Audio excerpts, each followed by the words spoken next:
네, 우리가 지난 시간까지는 이제 법률행위가 확정적으로 효력이 발생하지 않는 경우에 그때는 무효 또는 취소가 되고 그때 무효나 취소가 됐을 때 그 효과를 살펴봤죠. 이렇게 법률행위가 확정적으로 효력이 발생하지 않는 경우에 그 예로는 당사자의 요건이 흠결되어 있든지 또는 목적에 관한 내용이 흠결되어 있든지 또는 의사표시 요건이 흠결되어 있다든지 또 대리인에 의해서 법률행위를 하는 경우에 그 효력 발생 요건 대표적인 게 뭐 대리권이 없다든지 현명하지 않았다든지 이런 요건들이 흠결되게 됐을 때는 확정적으로 효력이 발생하지 않는 거죠. 자, 그러면은 이런 법률행위의 일반적인 효력 요건, 대리에 있어서 특별 효력 요건을 갖추어지지 않았을 때도 확정적으로 효력이 발생하지 않지만은 법률행위의 조건이나 기한 이런 부관이 붙어 있는 경우에도 법률행위의 효력은 확정적으로 그 효력이 발생하지 않는다라는 겁니다. 그래서 지금부터는 법률행위의 그 부관으로서 조건과 기한을 봅니다. 그러니까 예컨대 이런 경우죠. 갑이 을에게 X 부동산을 줍니다. X 부동산을 100만 원을 준다. 이렇게 그냥 100만 원을 준다라고 해보죠. 100만 원을 주기로 이제 증여를 했습니다. 증여를 하는데, 자, 그냥 증여 계약을 하게 되면 증여에 따른 효력이 발생할 텐데, 여기에 조건이 붙였어요. 네가 시험에 합격하면, 이제 증여자죠. 갑이 증여자로서 증여를 합니다. 증여자가 증여를 할 때, 을이 시험에 합격하면 주겠다라고 하는 거죠. 합격하면. 그러니까 단순히 그냥 증여를 하게 되면은 바로 증여의 효력으로서 을은 갑에 대해서 100만 원에 대한 채권이 발생을 할 텐데 시험에 합격하면 주겠다라고 했어요. 그럼 을이라는 사람은 지금 당장 효력이 발생하지는 않죠. 100만 원을 청구할 수는 없고 시험에 합격을 해야만이 100만 원을 청구할 수 있게 되는 거죠. 그러니까 시험에 합격하기 전까지는 효력은 아직 불확정 상태고 있다가 합격하면 그때 비로소 을의 권리가 확정적으로 효력이 발생하죠. 자, 그러면은 시험에 합격하면은요, 방금처럼 합격하면 100만 원을 주겠다라고 하게 되면은 비로소 을이 합격하면은 을의 갑에 대한 채권이 이제 발생을 할 것이고요. 또 반대로 이럴 수도 있는 거죠. 갑이 을에게 매달 100만 원을 지급하기로 했습니다. 매달. 그래서 매달 100만 원을 지급하기로 했기 때문에 매달 100만 원을 증여하기로 했어요. 그래서 을은 갑에게 매달 100만 원을 청구를 할 수 있습니다. 그런데 거기에도 시험에 합격하면 이런 말이 들어가가지고 시험에 합격하면 그때부터는 주지 않겠다라고 했어요. 자, 그러면 을은 시험에 합격하기 전까지는 매달 100만 원을 청구할 수 있지만은 시험에 합격하면 어떻습니까? 똑같은 내용이 들어가죠. 시험에 합격하면은 그때부터는 이제 100만 원의 청구권을 소멸하게 되는 거죠. 더 이상 달라고 하지 못하기 때문에. 자, 이러면 이때요. 시험에 합격하면이라는 것이 그 장래 법률 효과, 법률행위 효력의 발생과 소멸에 이제 영향을 미치게 되는 거죠. 영향을 미치게 됩니다. 이렇게 장래 법률행위의 효력의 발생 또는 소멸에 이렇게 효력에 의존시켜서, 그러니까 의존되는 거죠. 합격하면에 의해서 발생 또는 소멸이 의존되는 것이죠. 합격이라는 것에 있어서. 이렇게 법률행위 효력의 발생 또는 소멸을 의존시켜서 법률행위 내용에 부과시켜 놓은 것, 이런 것들을 이제 부관이라고 합니다. 부관. 자, 그러면 부관이라는 개념을 좀 보죠. 부관이라고 하는 것은요, 법률행위를 함에 있어서 법률행위의 그 효력이죠. 효력이라는 것은 그 발생시키는 효력도 생길 수 있고 소멸시키는 효력이 있을 수도 있겠죠. 그래서 발생 또는 소멸시키는 효력을 장래의 사실이죠.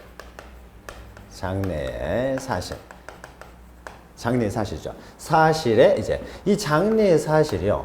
불확실한 사실일 수도 있고요. 불확실한 사실이 있을 것이고 확실한 사실일 수도 있습니다. 장래 확실 또는 불확실한 사실에 의존시켜서 이제 계약의 내용에 부과시켜 놓은 것, 이것을 우리는 부관이라고 합니다. 부관. 자, 그러면 이때요. 자, 시험에 합격하면 이제 100만 원을 주기로 했다든지 매달 100만 원을 주면서 시험에 합격하면 100만 원을 주지 않기로 했다든지. 자, 이때 시험에 합격하면이라는 것이 발생 또는 소멸에 이제 영향을 미치게 되는 거죠. 그럼 이때 합격이라는 것은요, 합격할 수도 있고 합격 안 할 수도 있기 때문에 이것은 불확실한 사실이 되는 거죠. 불확실한 사실. 이렇게 장래 불확실한 사실에 의존시켰을 때 이것을 우리는 조건이라고 하고요. 조건. 그런데 만약에 시험에 합격하면이 아니라 만약에 어떤 A라는 사람이 있어가지고요. A라는 사람이 있는데 A라는 사람이 A가 사망하면 100만 원을 지급하겠다라고 하게 되면은 A가 사망하면 100만 원의 권리가 발생을 하는 거죠. 이때 발생을 합니다. 또 반대 이렇게 할 수 있어요. 매달 100만 원을 지급하다가 만약에 A가 사망하면 그때부터는 지급하지 않겠다. 그러면 똑같이요. A가 요거죠. A가 사망하면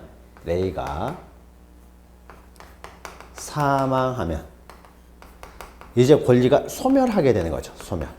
여기서는 합격하면은 권리가 소멸했고 여기는 사망하면 권리가 소멸합니다. 그래서 보면 이제 A가 사망하면 했을 때요. 합격은 할 것인가 말 것인가 불확실합니다. 그런데 사망이라는 것은 언젠가는 A가 사망을 하게 되겠죠. 언젠가는 사망을 하기 때문에 이거는 확실한 사실이죠. 그러니까 그 시기만 불확정되어 있는 것이지 A가 사망하면이라는 것은 확실한 사실이죠. 이렇게 확실한 사실에 의존시키게 되면 이것을 우리는 기한이라고 합니다. 기한. 그래서 조건과 기한에 의해서 법률행위 효력의 발생 또는 소멸을 의존시켜 놓은 것, 이것을 우리는 부관이라고 해요. 자, 그래서 부관에 의해 보시면은 법률행위 부관이란 법률행위 효력의 발생 또는 소멸을 장래 일정한 사실에 의존케 하기 위하여 법률행위 내용에 덧붙여 놓은 약관, 그 약관이라는 것은 내용에 부과시켜 놓은 것을 말합니다. 이것을 부관이라고 하고요. 여기 부관에는 원래 부관의 종류에는 조건, 기한, 부담 세 가지가 있는데 우리 민법에서는 기한과 조건과 기한에 대해서만 규정하고 있어요. 그럼 이때 조건이라는 것은 그 장래 사실을 의존시켰을 때 그 장래 사실이 확실한 사실이면 기한, 불확실한 사실이면 이제 우리는 조건이라고 한다라는 거죠. 그럼 조건에는 다시 두 종류로 나눕니다. 조건과 기한은 구조가 비슷하기 때문에 한꺼번에 같이 이렇게 이해하시면 돼요. 장래 법률의 효력을 발생시키는 조건을 우리는 정지 조건이라고 하고요. 그 장래 그 효력을 소멸시키는 조건을 우리는 해제 조건이라고 합니다. 해제 조건. 자, 그러면은 시험에 합격하면 발생하는 조건이기 때문에 시험에 합격하면은 똑같은 시험에 합격하면요. 그 법률행위 내용에 따라서 달라지는 거죠. 시험에 합격하면 돈을 지급하겠다라고 하게 되면 발생시키기 때문에 이것은 정지 조건이 될 것이고요. 100만 원을 지급하다가 시험에 합격하면 100만 원을 지급하지 않는다라고 하게 되면 권리가 소멸시키는 조건이기 때문에 이것은 해제 조건이 되겠죠. 해제 조건이 되고요. 자, 이렇게 나눌 수가 있고요. 또 기한도 마찬가지입니다. 기한도 마찬가지로 장래 이런 사실, 즉 확실한 사실, 기한이 도래했을 때 그 효력을 발생시키는 기한을 우리는 시기라고 하고요. 장래 법률행위 효력을 소멸시키는 기한을 우리는 종기라고 합니다. 종기. 그러니까 여기서도 마찬가지가 되겠죠. A가 사망하면은 100만 원을 지급하기로 했으니까 이것은 시기가 될 것이고요. 100만 원을 계속 지급하다가 A가 사망하면 더 이상 지급하지 않기로 했기 때문에 사망하면 똑같은 내용이 이때는 종기가 되겠죠. 종기. 자, 여기서 두 가지는 기한이고 이것은 조건이 되는 거죠. 기한과 조건, 여기서는요, 개념을 잘 이해하시는 게 중요합니다. 개념을 잘 이해하셔야 돼요. 자, 그런데 이 기한이 확실하긴 확실한데요. 다시 둘로 나눕니다. 확실하긴 확실한데, A가 사망하면 그러면 어떻습니까? 언제 사망할지도 몰라요. 그래서 도래하긴 도래합니다. 확실하긴 확실한데 언제 도래할지 몰라요. 그러면 이것은 불확정 기한이라고 해요. 불확정 기한. 기한은 기한인데 언제 도래할지 모르기 때문에 불확정 기한이라고 하고요. 자, 그리고 날짜로 정해져 있으면요. 10월 31일이 되면 30일이죠. 10월 30일이 되면 11월 5일이 되면 이런 식으로 돼 있으면 이것은 11월 5일, 10월 30일은 우리가 정확히 알 수 있죠. 날짜로 돼 있으면은 그 기한 자체가 기한이죠. 기간이 아니라 기한이죠. 기한. 날짜로 돼 있으면은요. 이거는 확정적이죠. 누구든지 알 수 있습니다. 그러면 이것은 확정기한이라고 해요. 확정기한. 그래서 기한은 다시 날짜로 돼 있으면 그 기한이 날짜로 돼 있으면 확정기한이 될 것이고 날짜로 돼 있지 않고 도래하긴 도래하는데 언제 도래할지 모르면 이제 불확정기한이 됩니다. 이렇게 확정기한, 불확정기한으로 또 나눌 수 있어요. 그러면 시기나 종기 이런 것들은 확정기한이 있고 불확정기한이 있는데 여기서 사망하면 언제 돌아갈지 모르기 때문에요. 이것은 불확정기한이 되겠죠. 시기가 불확정적인 거죠. 오긴 오지만 언제 올지는 모르기 때문에 불확정적이죠. 이것도 불확정적이죠. 자, 그러면은 우리가 이제 조건과 기한은 벌써 이제 구별을 했죠. 그래서 조건은 불확실하다는 거죠. 그리고 기한은 확실한 겁니다. 그래서 똑같은 예를요, 이렇게 볼 수 있죠. 만약에 내일 비가 온다면 100만 원을 지급하겠다라고 했어요. 내일 비가 온다면 100만 원을 지급한다. 100만 원을 지급하기로 했으니까 효력을 발생시키는 정지 조건이 되겠죠. 근데 내일은 비가 올 수도 있고 안 올 수도 있는 거죠. 뭐 일기예보가 항상 맞는 것도 아니기 때문에 올 수도 있고 안 올 수도 있어요. 그러니까 이것은 기한이 되겠죠. 내일 비가 온다면. 그런데 내일이라는 말이 없이요. 그냥 비가 온다면 이랬습니다. 비가 온다면 100만 원 주겠다. 근데 비는 내일이라는 거 단서가 안 붙어 있으면요. 비는 언젠가는 한번 오겠죠. 우리나라에 비가 한 번 올 거 아니에요? 그러니까 언젠가는 한 번 올 테니까 이것은 기한이 되는 거죠. 기한이. 그러나 언제 비가 올지는 모르기 때문에 이것은 불확정 기한이 되는 거죠. 그러나 내일 비가 온다면 그러면 내일은 비가 안 와버릴 수도 있잖아요. 안 와버릴 수도 있기 때문에 이것은 조건이 되는 거죠. 성취가 안 될 수도 있으니까요. 이렇게 이제 구별하시면 됩니다. 그래서 조건과 기한의 구별이 밑에 있는데 그 구별 방금 설명했던 내용이고요. 이렇게 조건이나 기한이 붙어 있는 법률행위를 우리는 조건부 법률행위, 기한부 법률행위라고 합니다. 그래서 조건이나 기한이 조건이 성취된다든지 조건에 있어서 이렇게 성취라는 단어를 사용을 해요. 될지 안 될지 모르기 때문이죠. 불확실하기 때문에 성취, 불성취라는 단어를 사용하고 기한은 반드시 옵니다. 언제가 올지 모르지만 반드시 오기 때문에 기한은 도래라는 단어를 사용해요. 그러니까 시기가 도래한다든지 언젠가는 사망을 할 테니까 언젠가 시기는 도래할 것이고 또는 언젠가 종기는 도래하게 되겠죠. 그래서 기한은 불도래라는 돈은 존재할 수가 없죠. 만약 불도래한다라고 하게 되면 이건 처음부터 기한이 아니니까요. 그래서 기한은 도래, 조건은 성취라는 단어를 사용합니다. 그래서 조건이 성취된다든지 기한이 도래하기 전까지는 확정적으로 효력이 발생하지 않기 때문에 불명확한, 불확정한 상태가 있는 거죠. 자, 그래서 조건이 성취되고 기한이 도래하면 그때 법률행위의 효력은 확정된다는 거죠. 자, 그래서 213페이지 보시면 먼저 조건이 있죠. 반드시 조건의 의의에 대해서는요, 방금 설명했죠. 장래 효력 발생이나 소멸을 장래 불확실한 사실에 의존시켜서 부과시켜 놓은 것을 우리는 조건이라고 하고, 조건이 있는 법률행위를 우리는 조건부 법률행위라고 합니다. 자, 양갈 2번 보시면 조건의 성질해서요. 조건은 법률행위 내용이 돼야 되기 때문에요. 표시가 돼야 됩니다. 그래서 첫 번째 줄 표시가 돼야 되지, 표시가 되지 않으면 조건은 법률행위 내용이 되질 않아요. 그냥 하나 동기일 뿐이다 라는 것이죠. 그리고 두 번째 단락 보시면은요. 자, 그러면은 갑이 X 100만 원이 아니라 X 부동산을 을에게 넘겨주기로 했습니다. 그럼 넘겨주기로 증여 계약을 맺은 다음에 조건이 성취되어야 효력이 발생하는 거죠. 정지 조건으로 부여했으면은 시험에 합격이죠. 시험에 합격하면 그때 X 물건을 주기로 했다 그러면은 조건이 이제 성취가 되면 그때 효력이 발생하게 되는데, 만약에 X 부동산이요 이미 국가가 수용해가지고 넘길 수가 없는 불능이라는 거죠. 불능인 목적물을 대상으로 만약에 이때 증여를 하였으면은요. 자, 그러면 이때요. 불능의 문제. 우리가 불능이면 법률의 효력이 발생하지 않는다는 것인데, 이 불능을 따질 때요. 시험에 합격하면 조건이 성취되기 전에 불능이 됐을 때 이걸 원시적 불능으로 할 것이냐, 아니면은 증여계약 성립됐을 때 그 전에 불능이었을 때 우리는 원시적 불능을 할 것이냐. 원시적 불능을 판단하는 기준 시기가 증여계약 시기냐, 그러니까 계약 체결 시가 되겠죠. 계약 체결 시냐 아니면 조건의 성취시로 볼 것이냐에 있어서 일단은 우리는 증여계약 시로 봅니다. 가능 불가능 문제는요 성립시를 봐요. 그러니까 처음부터 증여계약을 하는 과정에서요 이미 수용된 토지에 대해서 증여계약을 하게 되면 이것은 무효라는 거죠. 그러나 이 당시에는 지금 증여계약을 할 당시에는 국가가 수용하지 않았어요. 수용하지 않고 시험에 합격하기 전에 수용이 됐다라면은 이건 어떻습니까? 일단 증여계약 자체가 무효가 되는 것은 아닌 것이죠. 그래서 이거는 후발적 불능으로 취급합니다. 그래서 원시적 불능이냐 후발적 불능이냐의 판단 기준 시기는 조건의 성취 시기를 기준으로 하는 것이 아니라 법률행위 성립시를 기준해서 그 전에 이미 불능이었으면은요 이것은 무효가 된다는 것이죠. 그래서 위에서 네 번째 줄이죠. 불능여부의 판단 시기는 조건의 성취시가 아니라 법률행위의 성립시를 의미합니다. 그리고 밑에 다음 단락은요. 우리가 조건이라고 하는 것은 법률행위 효력 발생 그 소멸을 부과시키기 위해서 당사자가 부과시켜 놓은 것을 말해요. 그러니까 법률의 규정에 의한 요건들, 법률의 규정에 의한 조건들이 있죠. 그래서 뭐 대리권이 발생하기 위한 조건들, 어떤 효력 발생 조건들, 법에서 특별히 규정하고 있는 조건들은 우리는 부관이라고 하지 않고요. 당사자가 앞에 들어요.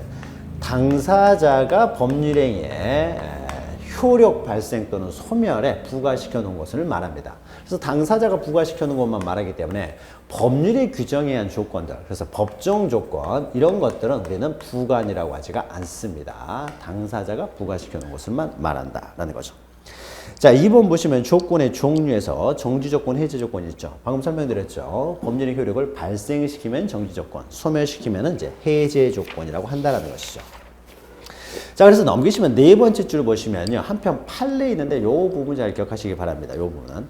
자, 할부매매요. 자, 우리가 물건을 살 때 할부로 사죠. 자, 그러면 할부로 매매 계약을 했습니다. 이때. 자, 할부로 했을 때는요.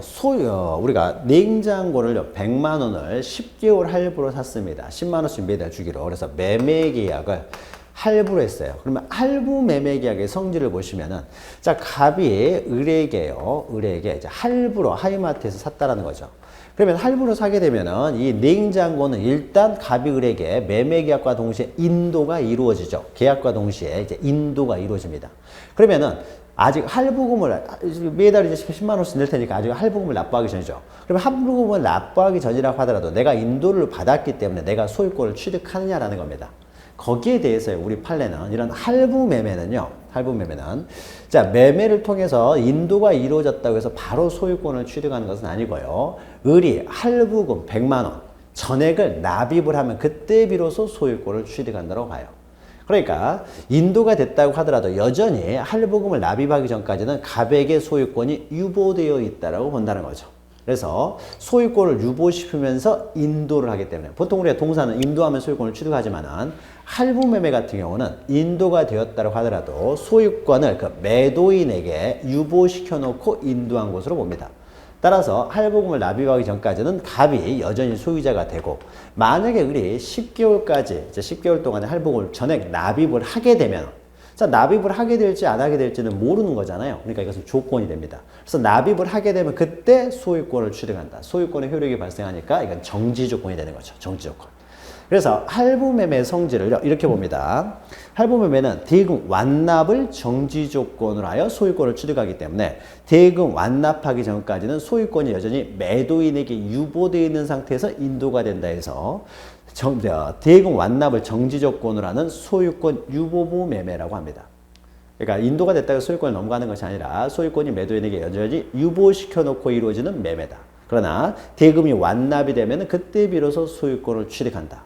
소유권을 취득하는 이제 정지 조건으로 본다는 거죠. 그래서 대금 완납을 정지 조건으로 하는 소유권 유보부 매매다. 자, 요거 기억하시고요. 또 옆에 보시면 약혼 예물의 수수요. 자, 약혼을 하면서 예물을 주고받을 수 있습니다. 약혼이라는 것은요, 혼인에 대한 약속, 이것도 가족법상의 계약입니다. 계약이에요. 그래서 혼인하기로 약속을 하는 약혼을 하는 거죠. 약혼을 하고요. 그 다음에 이제 나중에 이제 혼인을 하게 되겠죠. 혼인하기로 약속하는 게 약혼이 되는 거죠. 보통 이제 약혼을 하면서요, 예물을 주고받습니다. 예물을. 그러면 이거는 약혼을 하면서 예물을 주고받았다는 것은 이건 증여가 되겠죠. 예물을 서로 주고받았기 때문에 증여예요. 그런데 혼인이 만약 이루어지지 않았어요. 중간에 파혼이 되어버렸다는 거죠. 자, 그러면 우리가 약혼을 하면서 예물을 주고받는 것은요, 혼인이 성립될 것을 전제로 해서 예물을 주고받는 것이지, 혼인이 성립되지 않으면은 이건 예물을 주고받을 필요가 없었던 거잖아요. 그래서 약혼을 하면서 예물을 주고받았을 때 이건 증여는 증여이지만은 혼인이 성립될 것을 전제로 한 것이기 때문에 만약에 혼인이 성립되지 않으면 불성립하게 되면은 이 증여계약은 해제된 걸로 본다. 소멸시킨다는 거죠. 소멸되기 때문에 서로 주고받은 예물을 반환해야 된다는 거죠. 그래서 약혼 예물의 수수, 약혼 예물을 주고받으면은 이건 증여는 증여이지만은 그러나 증여의 효력이 바로 발생을 합니다. 바로 발생하지만은 만약에 혼인이 성립되지 않는다면 성립될 수도 있고 안 될 수도 있기 때문에 이것도 조건이 되고요. 성립되지 않는다면은 증여의 효력을 이제 소멸시킨다는 거죠. 그래서 서로 다시 반환을 해야 되는. 그래서 혼인의 불성립을 이제 해제 조건이 되는 거죠. 증여 자체가 해제가 돼버리니까 해제 조건을 하는 증여와 유사한 계약으로 본다라는 거죠.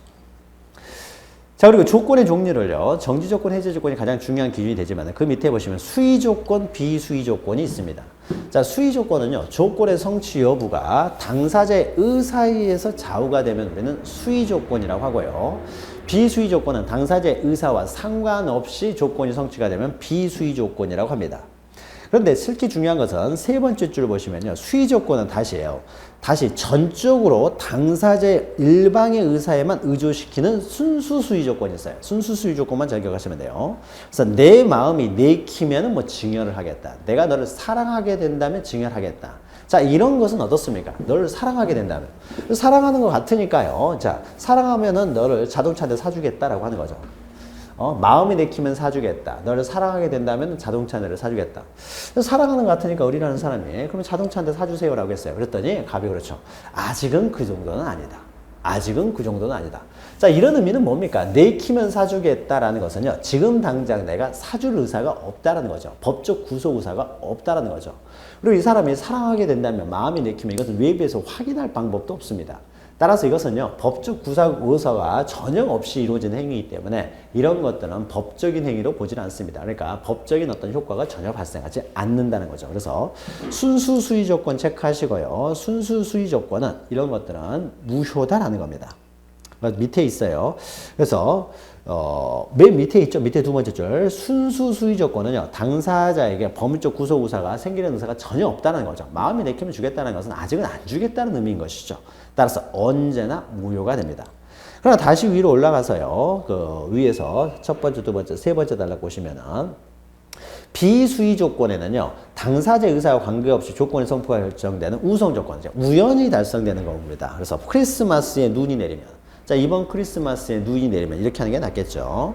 올해 크리스마스에 눈이 내리면 올지 않을지 모르는 거죠. 그리고 눈이 내리고 안 내리고는요. 당사자 의사와 상관없이 조건이 성취가 됩니다. 그래서 이런 것들을 우성 조건이라고 하고요. 그 옆에 보시면 당사자 일방의 의사와 함께 제3자에 의해서 결정되는 혼성 조건이라는 게 있어요. 내가 그녀와 결혼하면. 자, 결혼한다라는 것은요. 나의 의사에 의해서, 의지에서 좌우가 되긴 합니다만은 외부에서 인식할 수가 있어요. 그렇죠? 외부에서 결혼했다 안 했다는 걸 알 수 있어요. 그리고 그 위에 보시면 또 얘가 하나 있죠. 내가 독일에 여행하면 독일 여행도요. 나의 의사에 의해서 이루어집니다. 그러나 외부에서 파악할 수가 있죠. 독일에 갔다 왔는지 독일에 갔다 오지 않았는지는. 자, 이런 것들은요. 개인의 의사에 의해서 좌우가 되긴 합니다만은 개인의 오로지 의사에 의해서만 조건 성취 여부가 결정되는 것이 아니라 객관적으로 우리가 인식할 수 있기 때문에 이것은 조건이 됩니다. 따라서 뭐 독일에 여행 가면 내가 너와 결혼한다면 무엇을 주겠다 이런 것들은 유효한 거예요. 그러나 이것과 전혀 상관없는 그러니까 이런 것들하고 좀 구별해야 될 것이 순수 수의 조건은 내 마음이 내키면 이런 건 외부에서 인식 가능성이 전혀 없기 때문에 어떤 법적인 효력이 전혀 발생하지 않는다. 그래서 순수 수의 조건은 언제나 무효다. 순수 수의 조건 하나 기억하시면 됩니다. 그래서 조건처럼 보이지만요. 이거 조건이 아닌 것들이 있어요. 그래서 법정 조건은 이거는 처음부터 조건이 아닌 것이고요. 순수 수의 조건은 이런 것들은 조건처럼 보이지만은 이것은 무효입니다. 처음부터 법적 구속 의사가 없다. 법률적 행위가 아니라는 것이죠. 그리고 양가로서 한번 보시면 또 조건처럼 보이지만 조건이 아닌 것들이 있습니다. 그래서 가장 조건, 조건을 가장하고 있을 뿐 조건이 아니라는 거죠. 그래서 이것은 법 조문을 잘 기억하셔야 되는데 요거 중요합니다. 순수수의 조건, 순수수의 조건, 가장 조건. 자, 1번 보시면요. 1항 151조. 조건이 선량한 풍속 기타 사유질서에 유반한 것인데요. 이건 우리가 반사회적 법률행위에서 했던 거죠. 자, 100만 원을 증여한다고 합니다. 100만 원을 증여해요. 그런데 100만 원을 그냥 증여하는 것이 아니라 지가 나의 첩이 되어준다면 자, 조건이 어떻습니까? 첩이 되어준다면 했으니까 조건이 반사회 질서 행위가 되겠죠. 자, 그러면은 조건이 반사회 질서 행위가 되면은 조건만 무효가 되는 것이 아니라요. 증여계약 그 자체까지 전부가 다 무효가 됩니다. 그러니까 조건만 무효가 되면은 가부들한테 100만 원 줘야 된다는 문제가 생기는데 조건만 무효가 되는 것이 아니라 법률행위 전부가 무효가 된다. 자, 이런 것들을요. 불법 조건이라고 합니다. 그래서 밑에 반가로 의 보시면요. 순수 수위 조건과 같이 형식적으로는 조건의 외관을 가졌으나 실질적으로서는 조건으로서의 효력을 인정받지 못하는 것들을 가장 조건이라고 해요. 그래서 반가로 2번, 방금 우리가 읽었던 것이 이제 불법 조건이고요. 이런 불법 조건에서 중요한 것은 세 번째, 맨 마지막 줄이죠. 자, 조건만 무효가 되는 것이 아니라 법률행위 전부가 무효가 된다. 그래서 이건 항상 이렇게 기억하시면 돼요. 조건에서 어떤 문제가 무효가 되면요. 조건만 무효가 되는 것이 아니라 법률행위 항상 전부가 무효가 된다라고 기억하시면 되고요. 그 다음에 다시 또 151조 2항 보시면 자, 조건이 법률행위 당시에 이미 성취됐어요. 이미. 자, 법률행위 효력을요, 장래의 사실에 의존시켜야 됩니다. 그런데 이미 성취가 됐다는 거죠. 이미 성취가 됐으니까 장래의 사실이 아니라는 거죠. 이미 조건이 성취가 됐다. 그러면 이것은 조건이라고 할 수가 없는 거죠. 이미 성취된 조건, 이것을 우리는 기성조건이라고 합니다. 기성조건. 이미 성취가 돼버린 조건이라는 거죠. 이것은 조건의 개념하고 틀리죠. 장래 사실에 의존시켜야 되는데 이미 성취된 조건이기 때문에 기성조건은 조건처럼 보지만 조건이 아닙니다. 자, 그러면 예를 들어보죠. 시험에 합격하면은 돈을 100만 원을 주기로 했어요. 그런데 이미 시험에 합격하였습니다. 그럼 바로 지금 100만 원 지급을 해야 되겠죠. 지급을 해야 되기 때문에 어떻습니까? 조건은 의미가 필요 없는 거죠. 바로 효력이 발생해 버립니다. 따라서 조건 없는 법률행위가 되는 것이고요. 그 다음에 만약에 매달 100만 원씩을 주기로 했는데 시험에 이미 100만 원씩 주기로 했고 시험에 어떻습니까? 합격하면 주지 않겠다. 그래서 합격할 때까지는 계속 100만 원을 주기로 했는데 이미 합격했어요. 그럼 처음부터 줄 필요가 없는 거죠. 바로 처음부터 소멸해버리는 거죠. 그래서 이것은 무효가 돼버리는 거죠. 무효가. 자, 그래서요. 자, 보죠. 자, 2번 조건이 당시 이미 성취된 경우에는요. 이것이 정지 조건이면은 효력을 발생시키는데 이미 성취가 됐으니까 조건이 의미가 없는 거죠. 그래서 조건 없는 법률행위가 되는 것이고 해제 조건이면은요. 조건이 성취되면 소멸된다고 했는데 이미 조건이 성취됐기 때문에 처음부터 효력이 발생하지 않겠죠. 따라서 이것은 처음부터 이제 무효가 되는 거죠. 해제 조건이면 무효가 된다라는 거죠. 그 다음 밑에 동그라미 3번 3항 보시면요. 반대로 조건에 있어서 조건이 법률행위 당시에 이미 성취될 수 없는 것이에요. 자, 만약에 조건이라는 것은 불확실했을 때 조건이 됩니다. 불확실할 때 조건이 되는데 이 조건이 불확실한 것이 아니라 불능이에요. 불능. 자, 불능이면요. 그러니까 우리가 조건이라고 했을 때는 불확실하기 때문에 될 수도 있고 안 될 수도 있었을 때 우리가 조건이라고 합니다. 그런데 조건 성취 자체가 불가능합니다. 불능이라는 거죠. 이런 것들 우리는 불능 조건이라고 합니다. 그럼 이것도 어떻습니까? 불능 조건도 불확실했을 때 우리는 조건이 되는 것인데 불가능하기 때문에 이것은 확정돼 버리는 거죠. 처음부터 불가능하기 때문에 확정돼 버립니다. 그래서 이것은 조건이 아니라는 거죠. 그러면은 불능 조건이 만약에 불능 조건을 조건으로 부과했을 때요. 그러니까 예를 들면 불능 조건이 이렇게 되겠죠. 해가 서쪽에서 뜬다면, 자, 해가 서쪽에서 뜬다면 100만 원을 주겠다고 했어요. 그럼 주겠다는 겁니까? 안 주겠다는 거죠. 안 주겠다는 겁니까? 처음부터 안 주겠다는 거잖아요. 해가 서쪽에서 뜨면 주겠다는 거예요. 그러니까 불능 조건이 정지 조건이면 어떻습니까? 처음부터 주지 않겠다는 것이니까 이건 처음부터 무효가 되는 거죠. 그런데 해가 서쪽에서 뜬다면, 그러니까 매달 100만 원씩 주면서 해가 서쪽에서 뜰 때까지 주겠다는 거죠. 그러니까 매달 100만 원씩을 주면서요. 계속 주겠다는 거죠. 해가 서쪽에서 뜨면은 그때는 안 주겠다. 그러면 해가 서쪽에서 뜰 때까지는 계속 주겠다고 했으니까 이거는 조건의 의미가 없는 거죠. 계속 주겠다는 거죠. 소멸될 수가 없잖아요. 소멸될 수가 없으니까. 자, 그러면 불능 조건, 이런 불능 조건이 부과됐을 때요. 자, 3항 보시면 조건이 법률행위 당시에 이미 성취할 수 없는 것, 이런 건 불능 조건이 됩니다. 이런 불능 조건이면은 그것이 해제 조건이면요. 해제 조건이면 조건 없는 법률행위가 되겠죠. 해가 서쪽에서 뜰 때까지 계속 지급하겠다고 하니까 조건이 의미가 없습니다. 그냥 계속 주겠다는 거죠. 그래서 조건 없는 그냥 법률행위가 돼버리는 것이고 정지 조건이면 해가 서쪽에서 뜨면 주겠다, 안 주겠다는 거잖아요. 이것은 무효가 되는 거죠. 무효. 자, 그래서 설명이 오른쪽에 기성조건, 불능조건이 있는데 자, 우리가 잘 기억하셔야 돼요. 자, 의미는 우리가 대충 이해를 하셨죠. 그러면은요, 외워야 됩니다. 의미가 이해됐으면. 이건 시험 문제에 이렇게 연결해서 나오기 때문에요. 그래서 우리는 기해무 이렇게 외우시는 거예요. 기해무 이렇게 두 문자로. 기해무라는 것은 기성조건이요. 해제 조건입니다. 해제 조건. 그러니까 이미 성취된 것이 해제 조건, 소멸해야 돼. 조건이 성취되면 소멸된다고 하는 것인데요. 이미 성취가 돼버렸으니까 처음부터 무효가 돼버리는 거죠. 그래서 기해무 해가지고 기성조건이 해제 조건이면 무효다라는 거죠. 자, 그럼 여기서 하나씩 바뀌면 반대가 됩니다. 그래서 기성 조건의 반대는 불능 조건이죠. 그래서 불능 조건이 해제 조건이 되면 하나만 바뀌었기 때문에 이것은 조건 없는 법률행위가 됩니다. 조건 없는 법률행위. 무효의 반대가 이제 조건 없는 법률행위. 조건이 의미가 없이 바로 효력이 발생한다는 거죠. 조건 없는 법률행위가 됩니다. 그래서 조건 없는 법률행위가 되는 것이고요. 또 반대로 기성 조건이요. 기성 조건이 하나만 바뀝니다. 정지 조건이 됐을 때요. 정지 조건. 이것도 마찬가지죠. 정지 조건이 성취가 되면 효력이 발생하는데 이미 효력이 발생했기 때문에 조건은 의미가 없는 거죠. 그래서 이것도 조건 없는 법률행위가 됩니다. 그런데 둘 다 바뀌었어요. 그래서 기성 조건이 불능 조건으로 바뀌고 해제 조건이 정지 조건으로 바뀌었어요. 자, 그럼 어떻습니까? 해가 서쪽에서 뜨면은 뭐 100만 원 주겠다. 이건 어떻게 됩니까? 무효라는 거죠. 자, 그래서 요 두 문자를 외우세요. 그래서 이게 이래야 우리가 혼동이 안 되고 또 법에서 빨리 시험 문제를 또 시험 문장에서 풀 수가 있기 때문에 기성 조건, 해제 조건은 무효다라고 해서 기해무 외우신 다음에 하나가 바뀌면은 이렇게 조건 없는 법률행위가 되고 둘 다 다시 바뀌게 되면은 이제 다시 원 상태로 와가지고 이제 무효가 된다라고 해서 외우시기 바랍니다. 이해가 됐으면 그때는 외우시는 거예요. 이해가 됐으면. 자, 그 다음에 3번 보시면 오른쪽에요. 이제 조건을 붙일 수 없는 법률행위. 자, 이런 조건은요, 아무 법률행위는 다 붙일 수 있는 건 아니고요. 일정한 법률행위는 조건을 붙일 수가 없습니다. 이렇게 조건을 붙일 수 없는 법률행위를 조건에 친하지 않은 법률행위, 이렇게도 표현을 합니다. 조건을 붙일 수 없는 법률행위.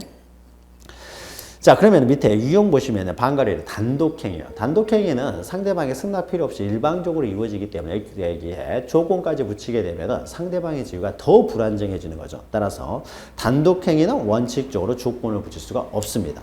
그러나 여기서도 이제 예외를 기억하셔야 되는데, 그러니까 단독행위 우리가 했던 뭐 취소, 추임 이런 것들은 조건을 붙일 수가 없어요. 그러나 예외를 기억하세요.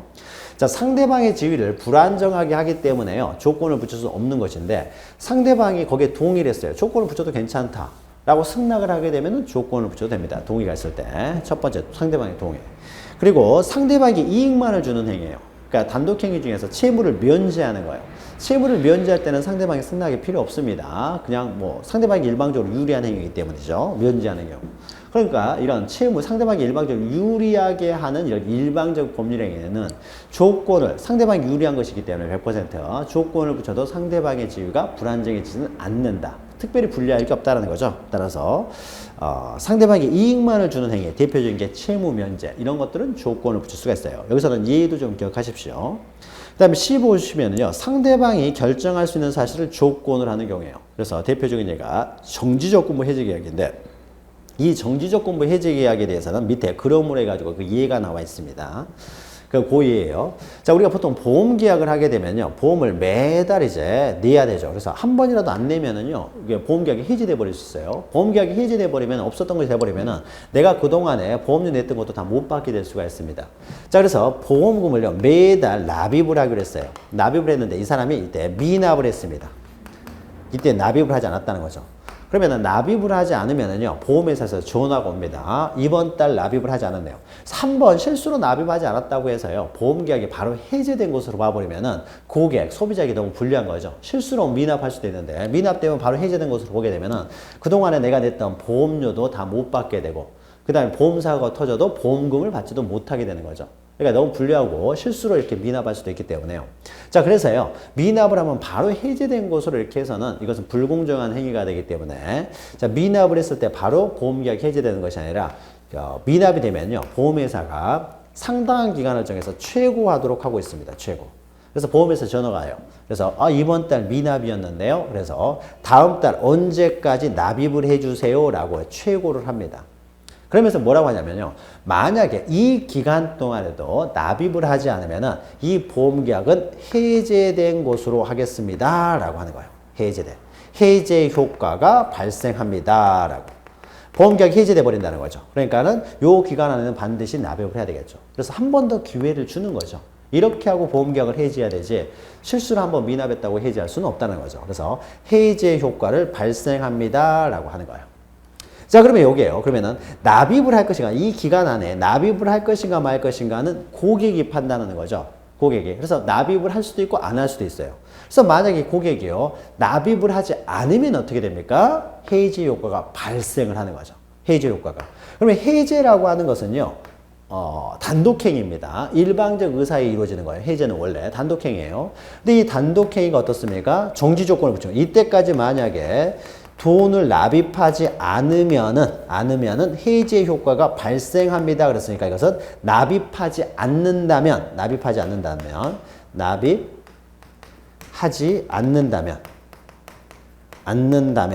이런 경우에는 해제 효과가 발생시키기 때문에 납입하지 않는다면은 정지 조건이 되는 거죠. 그래서 정지 조건부로 어떻습니까? 해제가 된다는 거죠.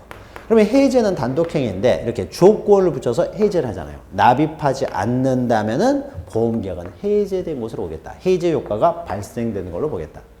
그러면 이때 해제 어떻습니까? 조건을 붙였잖아요. 조건. 그런데 이 조건의 성취 여부는 어떻습니까?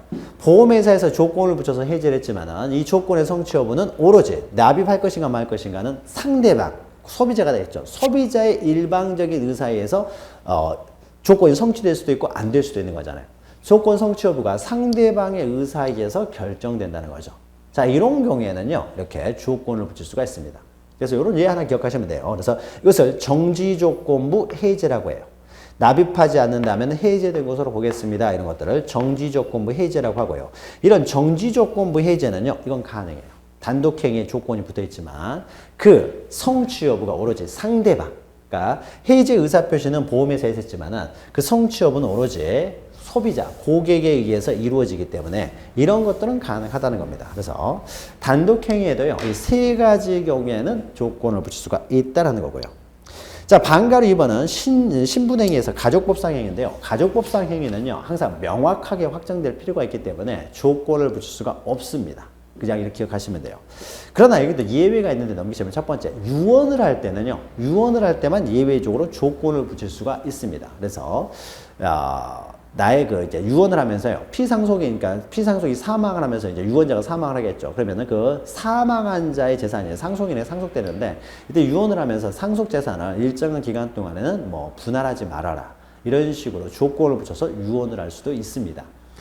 자, 이것은 암기해야 될 내용이에요. 우리가 가족법을 다루지 않기 때문에. 그래서, 자, 유언에는 조건을 붙일 수가 있고요.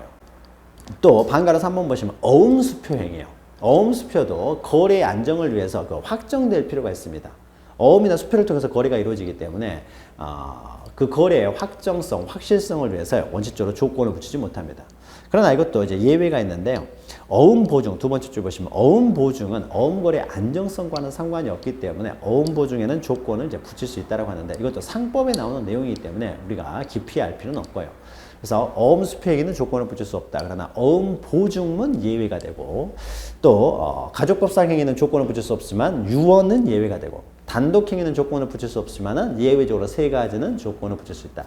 자, 좀 깊이 들어가면 여기까지 좀 기억하시기 바랍니다. 자, 양가로 3번요. 자, 조건을 붙일 수 없는 행위에, 조건에 친하지 않는 행위에 조건을 붙이게 되면은 조건만 무효가 되는 것이 아니라 법률행위 전부가 무효가 된다라는 거죠. 그래서 조건만 무효가 된다 그러면은 다 틀린 말이라고 생각하시면 돼요. 우리가 반사회적 조건도 마찬가지고요. 조건을 붙일 수 없는 것, 또 뭐 불법 조건이 붙어 있다라고 했을 때는 법률행위 전부가 무효가 되는 것이지 조건만 무효가 되는 건 아니다. 이렇게 딱 기억하시면 돼요. 조건만 무효가 된다 이런 말 나오면 다 틀리다. 전부가 무효가 된다. 이래야 맞는다라고 생각하시면 됩니다. 자, 그러면 4 보시면요. 그러면 이런 조건에 친하지 아니한 행위가 아니면은 조건을 붙일 수 있고, 자, 조건이 붙은 법률 행위는요. 조건이 성취됐을 때 이제 효력이 발생할 것이고, 조건이 성취가 안 되는 걸 불성취라고 하고요. 불성취가 되면은 그 효력은 발생하지를 않게 되겠죠. 자, 이와 관련돼서 양가로 2번 법조문 잘 기억하시면 됩니다. 법조문. 자, 위에 입증 책임 보시면은요, 자, 조건이 성취되었다는 사실에 있어서는 권리를 주장하는 자가 입증을 해야 되겠죠. 그러니까 조건의 성취를 주장하는 사람이 조건의 성취 여부를 입증을 해야 되겠죠. 항상 입증은 주장하는 자가 입증을 합니다. 자, 그러면요, 우리가 시험에 합격하면 이렇게 했을 때는요, 자, 시험에 합격하면 100만 원을 주기로 했어요. 근데 을이라는 사람이 100만 원 주기로 했다. 증여기약만 주장을 하면서요, 100만 원을 달라고 하면은 갑이요. 내가 너한테 시험에 합격하면 준다고 했지. 내가 그냥 준다고 했느냐 해가지고 이런 조건이 있다라는 사실을 누가 주장하겠습니까? 법률의 효력 발생을 저지하고자 하는 사람, 그러니까 돈 주기 싫은 사람, 갑이 입증을 하겠죠. 내가 시험에 합격하면 준다 그랬지 그냥 준다 그랬느냐 라는 것은 갑이 입증을 해야 될 것이고요. 주장하니까.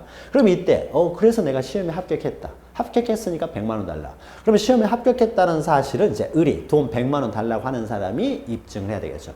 그래서 원칙적으로 입증은요. 주장하는 사람이 입증을 한다라고 생각하시면서 이렇게 파악하시면 되겠죠. 자, 양가로 2번은요. 실칙에 반하는 행위에 대한 조건의 성취 불성취인데 요 법조문 잘 기억하시기 바랍니다.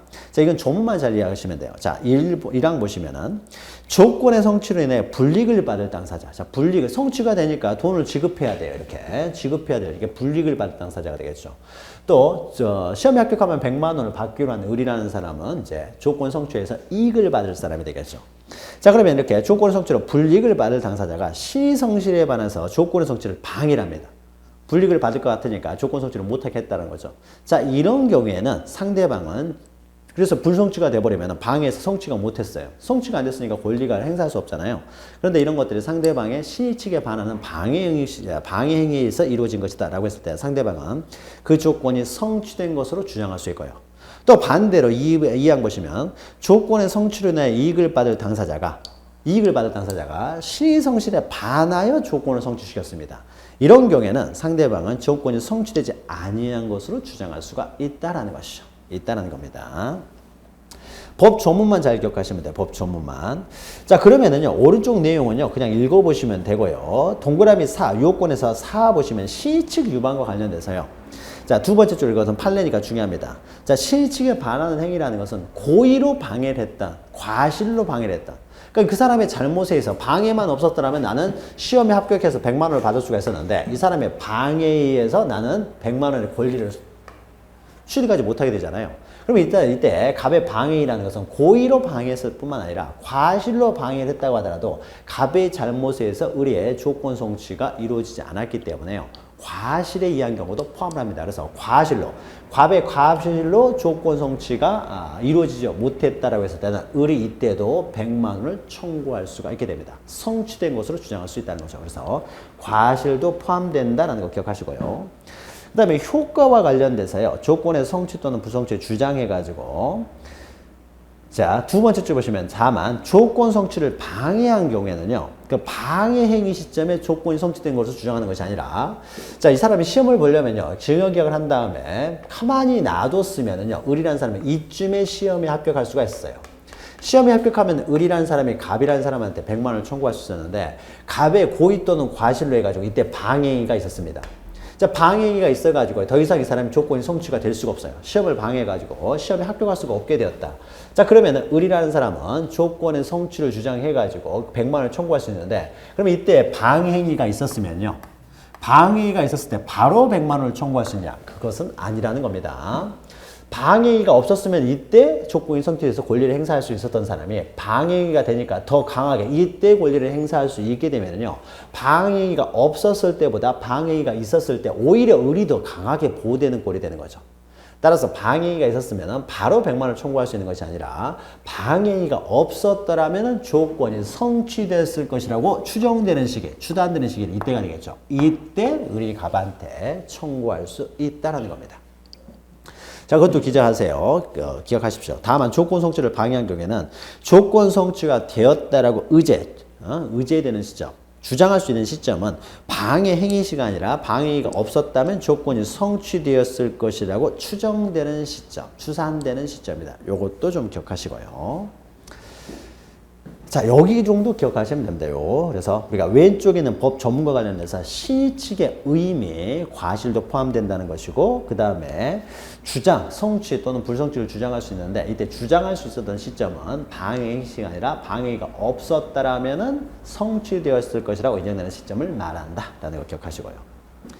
자, 넘기시면 이제 조건부 법률행위 효력입니다. 조건부 법률행위. 자, 그러면은 방해행위가 없었다. 그러니까 실칙에 반하는 조건의 성취와 불성취가 없었다라고 하게 되면은 조건부 법률행위 자체는 지금은 확정되지는 않고요. 정지 조건 같은 경우는 정지 조건 같은 경우는 어떻습니까? 조건이 성취되면 효력이 발생할 것이고 해제 조건 같은 경우에는 조건이 성취되면 이제 소멸하게 되겠죠. 법률행위 효력에. 그래서 성취, 불성취가 방해행위, 실칙에 반하는 행위가 없었다면 이렇게 되겠죠. 자, 그래서 양가로 2번요. 보시면 이제 성취 또는 불성취가 확정되면은요. 확정됐을 때 효력은 147조 보시면은 정지 조건 있는 법률행위에 조건이 성취될 때는 그 효력이 생긴다. 성취된 때부터 효력이 생긴다라는 거죠. 성취가 되면 그때부터 효력이 이제 발생을 할 것이고 해제 조건이 있는 법률행위는 조건이 성취될 때부터 효력을 이제 잃게 되겠죠. 소멸하게 되겠죠. 자, 그러면 우리가 여기서요. 자, 방해가 없었으면요. 방해가 없었으면은 효력이 발생하는 시점은 언제가 되겠습니까? 이때 법률행위 됐고 시험에 합격을 하면은요. 이때 어떻습니까? 이때부터 효력이 생긴다라는 거죠. 이때부터.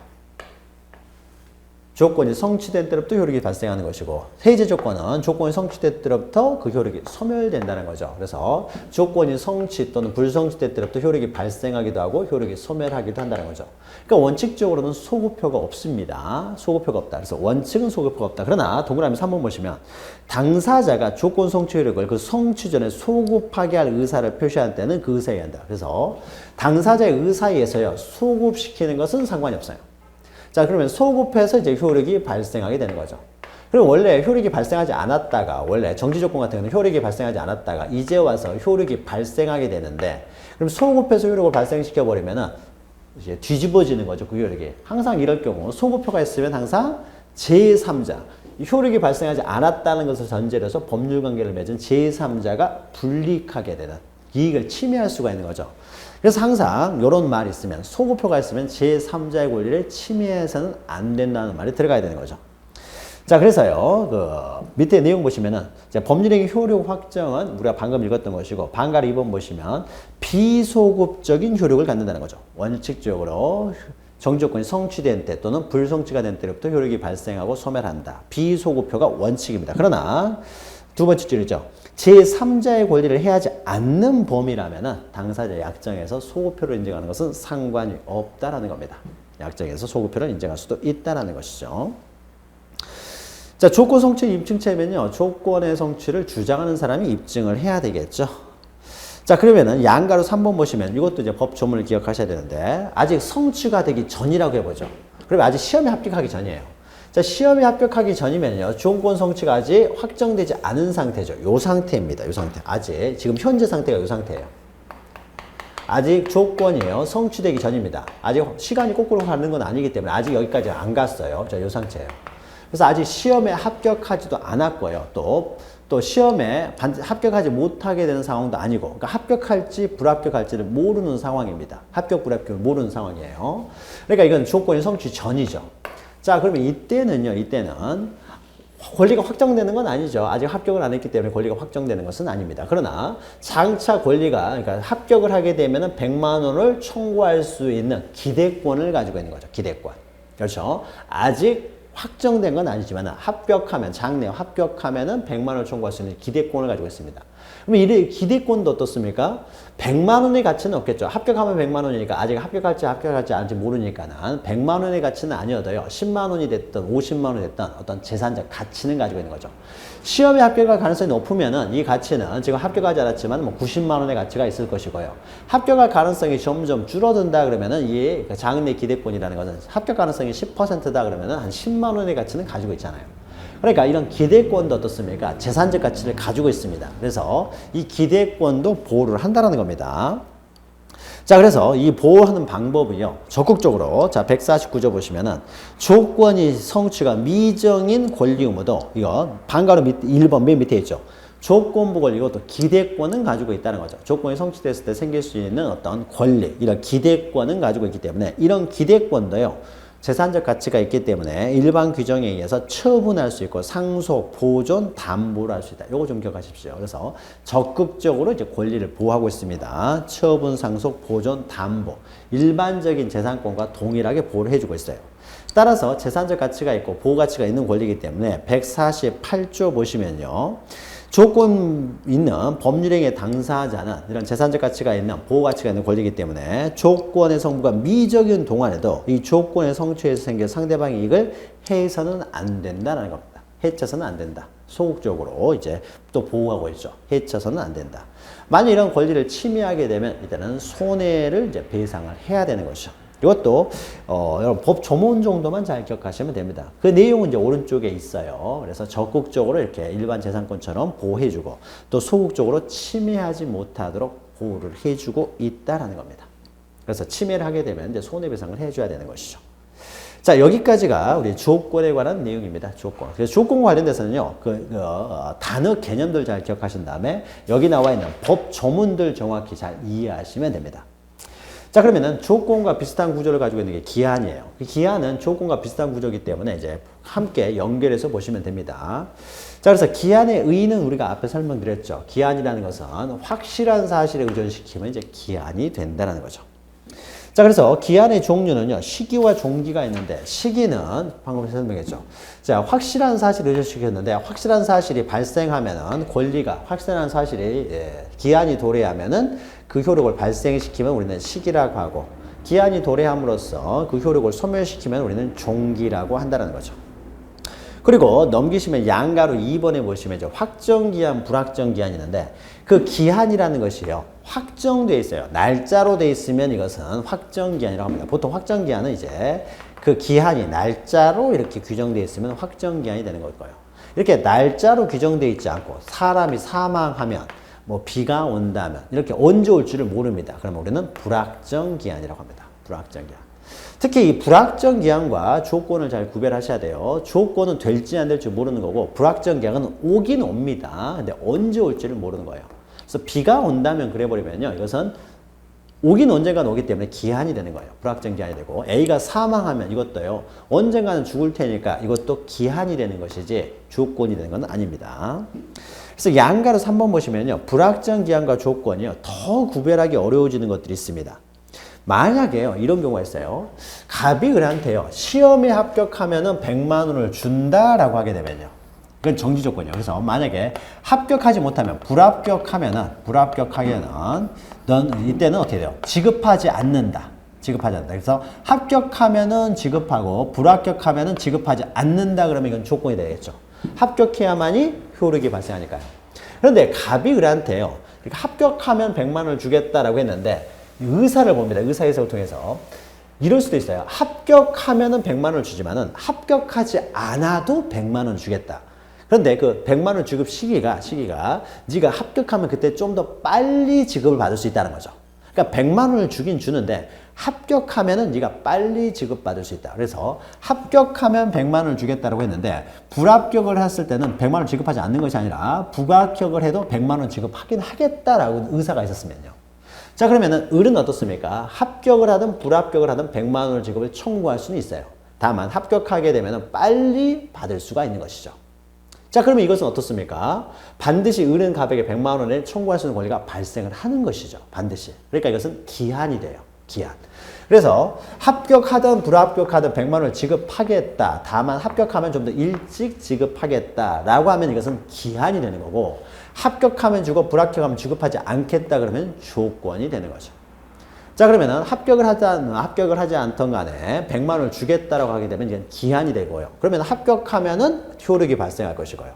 또 그러면은 반대로 어떻습니까? 만약 을이라는 사람이요. 이제 불합격해도 준다고 그랬죠. 그러면 언제 지급할 것이냐에 있어서 그 사람의 합격할 가능성이 불가능한 시기가 되면은 더 이상 합격 가능성이 없기 때문에 그때 또 기한은 도래한 것으로 본다는 겁니다. 그 내용이요. 그 내용에 그 불확정기한과 조건을 구별해서 두 번째 단락 예컨대 보시면 거기 나오죠. 네가 시험에 합격하면 지급한다는 경우에 그것이 시험에 합격하지 않으면 지급하지 않는다 그러면 조건이 되고요. 그러나 시험에 합격하든 합격하지 못하든 지급을 하지만은 그 지급 시기를 합격 또는 합격의 불가능에 확정된 때로 한다라면 이건 기한이 된다는 거죠. 그러니까 합격하면 그때가 기한이 도래한 것이 될 것이고요. 또 합격이 불가능하게 될 수도 있죠. 뭐 연령 제한이 있다든지 하게 되면 그러면 언젠가는 이 사람이 합격이 불가능한 시기가 옵니다. 그럼 그때 지급하면 된다라는 거예요. 자, 그래서 이제 그 내용이 있고요. 그 다음에 밑에서 한편 해가지고 밑에 세 번째죠. 판례는요. 임대차 계약에서 그 임대 기한을요. 그 기한으로 정했습니다. 임대 기한을. 그 토지를 임차인에게 매도할 때까지. 자, 토지를 임차인에게 매도할 때까지. 임대차를 해주기로 했어요. 기한을. 이게 기한으로 정했다는 거죠. 그런데 기한으로 정하긴 정했지만요. 그 토지를 임차인에게 매도할지 매도하지 않을지는 모르는 거잖아요. 이건 하나의 조건이 되는 거죠.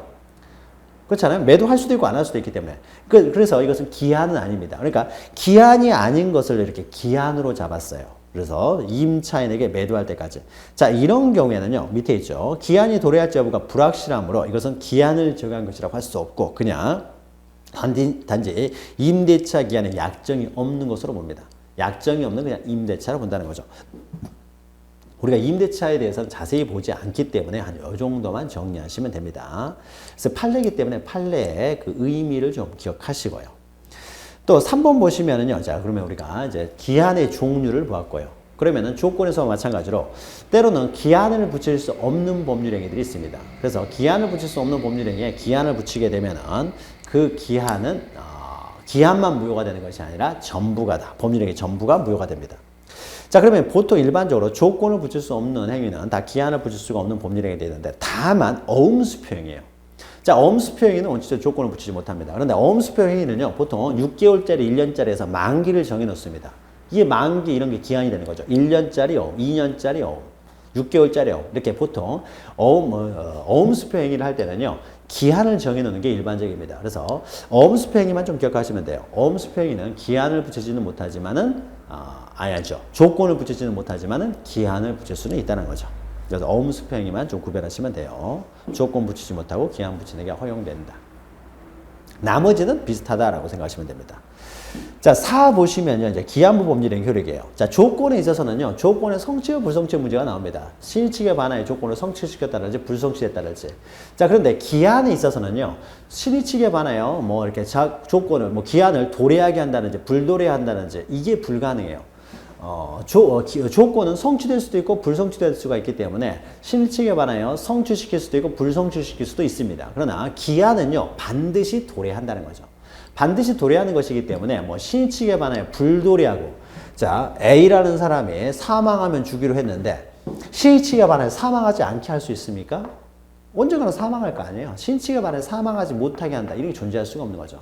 기한은 반드시 도래하기 때문에요. 도래하는 것이 기한이기 때문에 신의칙에 반하여 뭐 도래 불도래 이런 문제가 발생하지 않아요. 기한은 항상 도래한다는 거죠. 그래서 우리 조건에 있어서 사이에 있는 조건의 성취 불성취 문제가 기한에서는 나타나지 않습니다. 따라서 기한은 반드시 도래한다는 거죠. 그래서 기한부 법률행위 효력 부분만 보시면 됩니다. 자, 그래서요. 기한은 양가로 2번이죠. 반드시 도래한다라는 거죠. 반드시 도래합니다. 그래서 양가로 2번 보시면 이제 기한 도래 후의 효력과 도래 전의 효력 요것만 있으면 뭐 보면 되는 거죠. 바로. 자, 그래서 기한 도래 후의 조건부 법률행위가 아니라 오타네요. 기한부 법률행위죠. 조건부가 아니라 기한부. 기한 도래 후에 이제 기한부 법률행위가 되는 거죠. 자, 기한 도래 후에 기한부 법률의 효력은 우리 앞에서 했죠. 그래서 시기가 있으면 그 효력이 발생할 것이고 종기가 붙어 있는 법률행위는 기한이 도래한 때부터 효력을 잃는다는 거죠. 자, 이것과 관련돼서요. 우리가 조건 같은 경우에는요. 정지 조건이 있으면 효력이 발생하고 해제 조건은 소멸한다고 했는데 조건이 성취된 때부터 발생 소멸한다는 거죠. 그래서 원칙적으로 소급표가 없지만은 당사자 의사에 의해서 제3자의 이익을 해하지 않는다면은 소급표를 인정할 수도 있었어요. 그러나 기한은요. 세 번째 줄 보시면은 절대적으로 소급표가 없습니다. 소급표를 인정할 것이라면은 처음부터 기한을 붙여서는 안 되는 것이죠. 그래서 옆에 보시면 이건 절대적이다. 그러니까 당사자의 특약에 의해서 소급표를 인정할 수도 없고요. 또 특약에서 붙일 수 없다는 거죠. 이것은 소급표를 인정하는 것은 기한과 모순되기 때문입니다. 그래서 기한은 절대적으로 소급표가 인정되지 않는다. 이거 잘 기억하시면 됩니다. 그래서 조건과 기한을 이렇게 다른 점, 특징들을 좀 기억하시면 돼요. 절대적으로 소급표가 없다. 또 양가로 3번 기한 도래 전에 이제 기한부 법률행위 효력입니다. 자, 기한 도래 전에는요. 조건도 어떻습니까? 조건 법률행위에도 조건 성취 전에도 기대권으로서 조건 성취 전에도 기대권으로서 보호를 하는 거죠. 그럼 기한 같은 경우는 어떻습니까? 당연히 보호가 돼야 되겠죠. 기한 도래 전에도 당연히 이제 기대권. 기한은 더 강하게 보호할 필요가 있는 것이죠. 반드시 도래하기 때문에. 그래서 기한 도래 전에도 기한부 법률행위에 따른 이제 기한부 권리로서의 기대권을 가지고 있고 이 기대권은 조건부 권리에서 마찬가지로 보호 필요성이 있기 때문에 조건부 권리에 있어서의 그 보호의 정도를 기한부 권리에서도 당연히 보호를 해줍니다. 따라서 기한부 권리도 상속, 처분, 보존, 담보로 제공할 수도 있고 또 기한부 권리를 제3자가 침해해서는 안 된다. 이것이 그대로 적용이 됩니다. 또 5번 보시면은요. 이제 5번 보시면은 이것은 이제 기한에 있어서는 기한의 도래불도래 이런 말이 없고요. 대신에 이제 기한의 이익이라는 것이 있습니다. 자, 기한의 이익이라는 것은 자, 시기가 있었을 때는요. 시기가 도래하기 전까지는 그러니까 기한이 도래하기 전까지 당사자가 얻는 이익 이런 걸 기한의 이익이라고 해요. 그래서 예를 들면 이런 게 되겠죠. 자, 갑이 을이라는 사람한테요. 1억을 빌렸습니다. 1억을. 자, 1억을 빌려서요. 자, 1억을 빌려서 언제 갚기로 했냐면요. 12월 31일 날 변제하기로 했어요. 그러면은 12월 31일이 도래하기 전까지는 갑은 아직 변제할 필요가 없잖아요. 이 사람이 채무자가 되겠죠. 채무자가 될 것이고 채권자가 될 텐데. 자, 기한이 아직 도래하지 않음으로써 갑은 을에게 1억 원을 변제할 필요가 없습니다. 그러니까 아직 기한이 도래하지 않음으로써, 그러니까 기한은 언젠가 도래할 텐데 기한이 도래하지 않음으로써 당사자가 얻는 이익 이런 것들을 우리는 기한의 이익이라고 해요. 기한의 이익. 개념이죠. 자, 여기 보시면 기한의 이익이라는 것은 기한이 존재하는 것, 즉 기한이 도래하지 않음으로써 그동안 당사자가 받는 이익을 말합니다. 이런 거 기한의 이익이에요. 자, 그럼 기한의 이익과 관련해서는 여러 가지 내용이 있지만 법 조문만 잘 기억하시기 바랍니다. 자, 1항 보시면 위에 기한의 이익은 채무자의 이익을 위한 것으로 추정을 합니다. 보통 기한의 이익은 채무자가 갖는 것이 일반적이겠죠. 아직 기한이 도래하지 않았으면 아직 돈 갚을 필요가 없다는 거죠. 그래서 기한의 이익은 채무자의 이익을 위한 것으로 추정한다는 거죠. 다만 기한의 이익은요, 이를 포기할 수가 있습니다. 그래서 원래 1월 1일 날 돈을 빌려가지고 12월 31일 날 갚기로 했어요. 이때 갚기로 했으니까 이때 아직 도래하지 않으면 돈 안 갚아도 되는 거죠. 그러니까 기한의 이익은 채무자를 위한 것인데, 자, 갑의 입장에서는요, 6월 31일 날 갚을 수도 있는 것이죠. 그러니까 기한의 이익은 자기가 갖는 이익을 포기하고 6월 30일 날 갚는 거, 이게 뭐 잘못된 건 아니죠. 그래서 갑은 언제든지 기한의 이익을 포기하고요, 변제할 수 있습니다. 자, 그런데요, 만약에 1억 원을 빌리면서요, 월 이자가 100만 원이라고 해보죠. 자, 이러면 이야기가 다릅니다. 자, 갑도 어떻습니까? 12월 30일이 도래하기 전까지는 1억을 변제할 필요가 없지만, 을도 어떻습니까? 12월 30일이 도래하기 전까지는 매달 갑에게 100만 원을 또 청구할 수 있는 이익을 갖는 거죠. 자, 그래서 이자가 있을 경우에는요, 갑만 기한이익을 갖는 것이 아니라, 그러니까 1억 원에 대해서는 갑이 기한이익을 갖지만은, 예, 매달 100만 원에 대해서 을도 어떻습니까? 이제 매달 100만 원을 청구할 수 있는, 기한이 도래하지 않음으로써 매달 100만 원을 청구할 수 있는 기한이익을 갖는 거죠. 이렇게 이자가 있는 소비대차, 돈을 빌리고 빌리는 계약을 소비대차로 하는데, 이렇게 이자가 있었을 경우에는요, 갑만 기한이익을 갖는 것이 아니라 을도 기한이익을 갖습니다. 자, 그러면 이런 경우에는 갑이 6월 30일 날 돈을 갚을 때는 6월 달까지 100만 원씩만 해가지고 600만 원 하고 갑 1억 원 이것만 갚으면 되느냐? 그것이 아니라 을도 어떻습니까? 나머지 6개월 동안 12월 31일까지는 어떻습니까? 100만 원을 계속 받을 수 있는 기한의 이익이 있었는데 이 사람이 이때 갚아버리면은 그러면 나중에 6개월 동안 600만 원 못 받게 되잖아요. 따라서 이런 경우에는 이자가 있었을 경우에는요, 갑은들한테 이 600만 원, 요때까지 600만 원 플러스 1억만 변제하면 되는 것이 아니라요, 그 이후에 을이 가지고 있는 기한의 600만 원 있죠. 이 600만 원도 함께 변제를 해야 됩니다.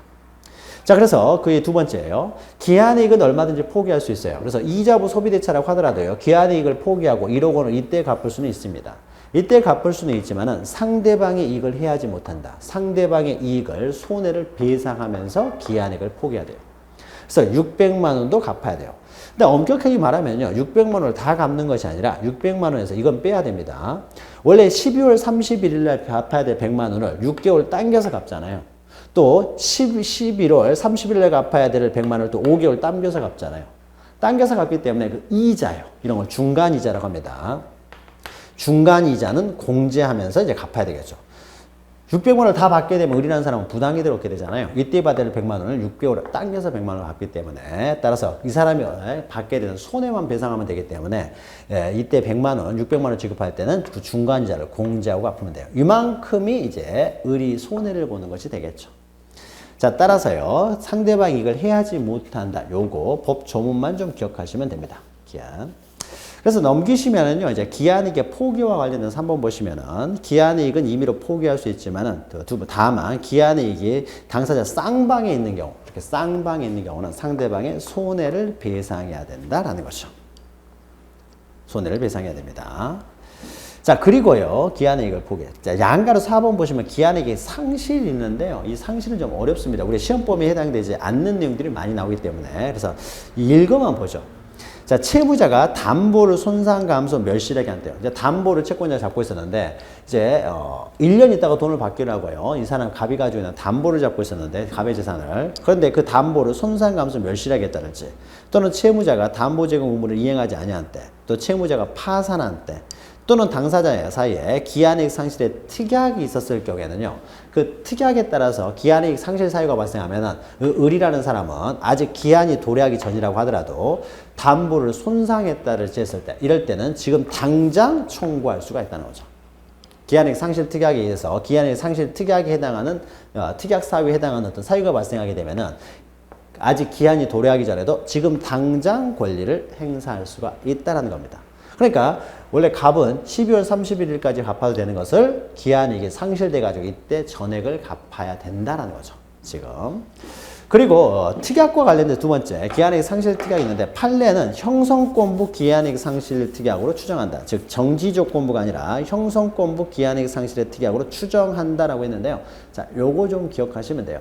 그리고 자세한 내용은 좀 어려운 내용이기 때문에 우리가 문제풀이 시간에요. 문제를 통해서 이걸 설명해 드릴게요. 좀 어려운 내용이기 때문에. 그래서 그냥 형성권부 기한이익 상실의 특약으로 본다라고 보시면 됩니다. 그래서 형성권부 기한이익 상실의 특약으로 보기 때문에 형성권부 기한이익 상실의 특약이라는 것은요. 자, 요 시기에 이 사람이 기한이익 상실이 됐을 때는 요 시기에 1억 원을 전부 청구할 수도 있어요. 그럼 이때 1억 원을 청구할 때는 이 600만 원을 다 청구하는 것이 아니라 600만 원의 중간이자를 공제하고 청구해야 되는 거죠. 그러나 만약에 원래 기한에 담보를 훼손시키고 뭐 기한의 상실 특약 사유가 발생했다고 하더라도 충분히 돈을 갚을 능력이 된다. 그러면은 굳이 한꺼번에 이때 청구하는 것이 아니라 원래 기한에 청구해도 상관없습니다. 원래 기한에 청구를 하게 되면 어떻습니까? 그 갈달이 받는 이자에다가 중간이자를 공제할 필요 없이 중간이자까지 다 청구할 수가 있게 되는 거죠. 그러니까 요 선택을요, 채권자가 한다는 거예요, 채권자가. 그래서 기한이익 상실이 됐을 때 한꺼번에 다 청구할 것인지 이때 아니면 요때 이제 조금씩 해가지고 요때 1억 원을 청구하면서 이자를 중간이자 공제 없이 원래대로 100만 원씩 다 받을 것인가는 채권자가 결정할 수 있다는 겁니다. 그래서 이것을 형성권적 기한이익 상실의 특약으로 보는 거예요. 채권자가 선택할 수 있기 때문에. 자, 그러니까 기한이익 상실이 됐다라고 하더라도요. 바로 기한 도래가 의제되는 것은 아니고요. 채권자는 이때 청구할 수도 있고 다시 이때도 청구할 수 있다. 그러면 중간이자 공제하지 않고 청구할 수 있기 때문에 채권자가 선택할 수 있다. 라는 것이 바로 형성권부 기한이익 상실의 특약으로 보는 것인데 좀 어려운 내용이죠. 그래서 자세한 어떤 이해 이런 것들은 우리가 또 문제풀이 시간에 문제를 통해서 좀 더 확인해 보도록 하겠습니다. 자, 지금까지 했던 것들이 이제 조건과 기한인데 조건과 기한에서는 용어 정의 제대로 이해하시고 그다음에 법 조문들, 그 의미들 잘 이해하시면은 조건과 기한 문제는 그렇게 어렵지 않게 또 맞추실 수 있을 것입니다. 자, 그럼 조건 기한을 마치고요. 잠시 쉬었다가 또 다른 내용 이어가도록 하겠습니다. 잠시 후에 뵙겠습니다.